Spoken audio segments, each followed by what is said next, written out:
Bay Street Books and Harper Audio present Open Book by Jessica Simpson with Kevin Carr O'Leary. This is Jessica Simpson. To sweet Sarah, my angel, and to those who are lost and hope to be found, I pray my truth will help. Prologue. February 2019. The kids are asleep and my husband is reading in the other room, so it's just you and me. Every night after we put our children to bed, I come down here to the study to write.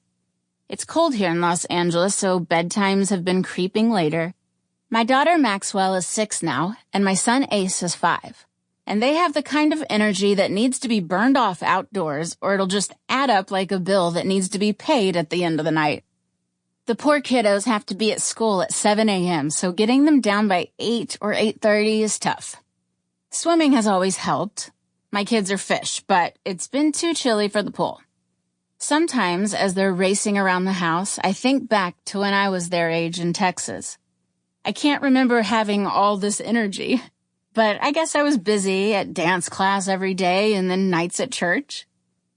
This afternoon, my husband Eric set up big drop cloths in the backyard as an activity for them. He's done this for years, laying out paints and brushes so they can have at it.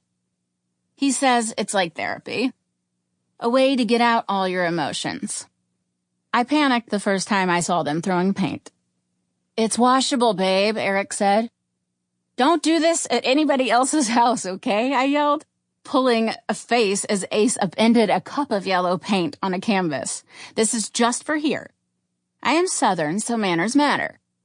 Say please and thank you, and don't throw paint at playdates." Eric would let them paint the whole house if I'd be okay with it. He's this amazing blend of athlete and hippie, a pro football player who did yoga on the sidelines at Yale while everyone else ran sprints.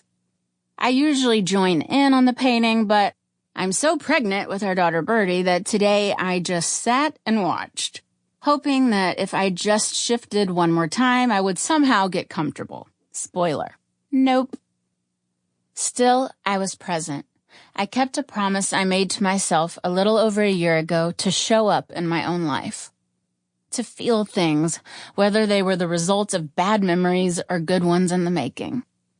Like the gold of the setting sun hitting Maxwell's face as she knelt on the grass to draw a free hand, the quick moves of a girl who is sure of herself, and Ace stepping back to look at all the paints before committing to action. Just like me, he quietly observes and then has that moment where he tilts his head back and just does. Every pre-measured stroke of color seeming spontaneous. We divide and conquer at bedtime. Eric takes Ace, who wants every minute he can get playing with Dad. I take Maxwell, who still lets me sing Jesus Loves Me with her every night. I know you might be thinking of the sing-songy Jesus Loves Me, but I do the version from The Bodyguard, the one where Whitney and her on-screen sister whisper sing a slowed-down, wistful version. Maxwell and I list off all the friends and family we are praying for, and then we sing Jesus Loves Them, Oh Yes He Does. Lullabies came hard for me. My first night home from the hospital with Maxwell, I was afraid to sing to her because I didn't know if I could sing quiet. I've never had to sing where I didn't have to perform. Aim my voice for the back of the arena. I remember thinking, should I sing the Star-Spangled Banner quietly? If I tried Amazing Grace, I knew I would get the spirit and bust her little eardrum. It was like I was in an SNL sketch about the over-singing pop star mom. Whitney saved me. Tonight, in Maxwell's room, when the prayers were done, I got up from sitting on the bed, which takes some strategic planning when you're 7 months pregnant. And I was about to slip out. Maxwell is not one of those kids who need you to stay until she's asleep. I love that she is her own girl and she will let you know it. But tonight, just as I went to turn off the light, I heard her little voice. "Will you rub my nose?" she asked. "Yes, baby."